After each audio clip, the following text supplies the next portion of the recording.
ना कोई राजा ना कोई तानाशाह, भारत को चलाता है एक ही किताब, संविधान। 1947 में आज़ादी के बाद भारत को एक मजबूत सिस्टम चाहिए था। तभी डॉक्टर भीमराव अंबेडकर और उनकी टीम ने मिलकर बनाया भारत का संविधान। ये संविधान हमें देता है हमारे अधिकार, जैसे बोलने की आज़ादी, बराबरी का हक और न्याय, और साथ ही दिखाता है हमारी जिम्मेदारियां भी। सोचिए, अगर संविधान ही ना होता तो ना बराबरी हो पाती, ना इंसाफ हो पाता, ना सही नियम ले पाते।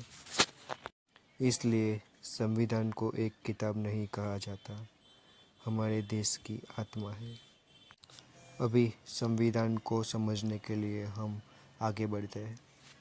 ठीक है, मैं आपको संविधान का अनुच्छेद 12 article 12 of constitution of India कहानी के रूप में विस्तार से समझाता हूँ। अनुच्छेद 12 क्या कहता है? अनुच्छेद 12 यह बताता है कि राज्य स्टेट किसे कहा जाएगा, क्योंकि मौलिक अधिकार फंडामेंटल राइट्स राज्य के खिलाफ लागू होते हैं। तो जरूरी था कि पहले यह साफ हो कि राज्य कौन है और कौन नहीं। कहानी आधारित समझ। कहानी राज्य की पहचान। एक गांव था न्यायपुर। वहां एक लड़का था अभय। अभय बहुत होशियार था, लेकिन कभी कभी उसे सरकारी अफसर, नगर निगम या पुलिस से परेशानी हो जाती थी। एक दिन अभय ने सोचा, अगर मेरे मौलिक अधिकार फंडामेंटल राइट्स का हनन हुआ तो मैं किसके खिलाफ अदालत जाऊं? कौन है वह राज्य जिससे मेरे अधिकारों की रक्षा होगी? वह अपने दादाजी, पुराने स्वतंत्रता सेनानी के पास पहुंचा। दादाजी बोले, बेटा, संविधान ने अनुच्छेद 12 में साफ लिखा है कि राज्य का मतलब सिर्फ सरकार नहीं है, बल्कि बहुत सारी संस्थाएं मिलकर राज्य कहलाती है। दादाजी ने समझाना शुरू किया, केंद्रीय सरकार और राज्य सरकार, जैसे दिल्ली में जो सरकार है या गुजरात, महाराष्ट्र की सरकार है, ये सब राज्य है। अगर ये कोई नियम बनाकर तुम्हारे अधिकारों के खिलाफ काम करे, तो तुम इनके खिलाफ कोर्ट जा सकते हो।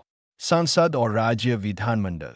संसद, लोकसभा, राज्यसभा और राज्य विधानसभा जो कानून बनाती है, वह भी राज्य मानी जाती है। स्थानीय निकाय, नगर निगम, नगर पालिका, पंचायत ये भी राज्य का हिस्सा है।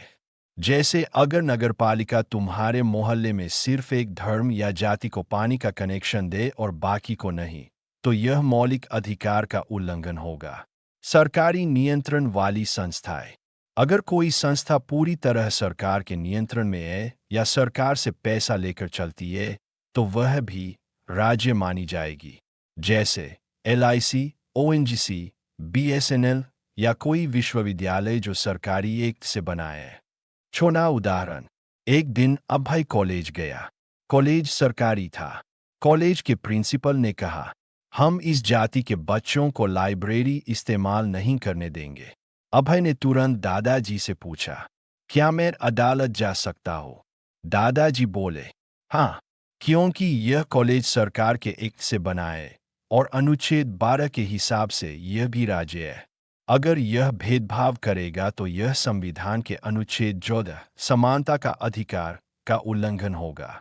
निष्कर्ष, अनुच्छेद 12 यह कहता है कि राज्य केंद्र सरकार प्लस राज्य सरकार प्लस संसद प्लस विधानमंडल प्लस स्थानीय निकाय प्लस सरकारी नियंत्रण वाली संस्थाएं।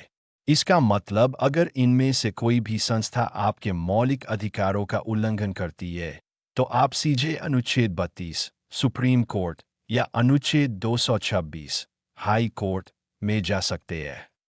इंडियन कॉन्स्टिट्यूशन के आगे के अध्याय को सुनने के लिए बने रहिए इस चैनल्स पे। सब्सक्राइब कीजिए, लाइक कीजिए, शेयर कीजिए।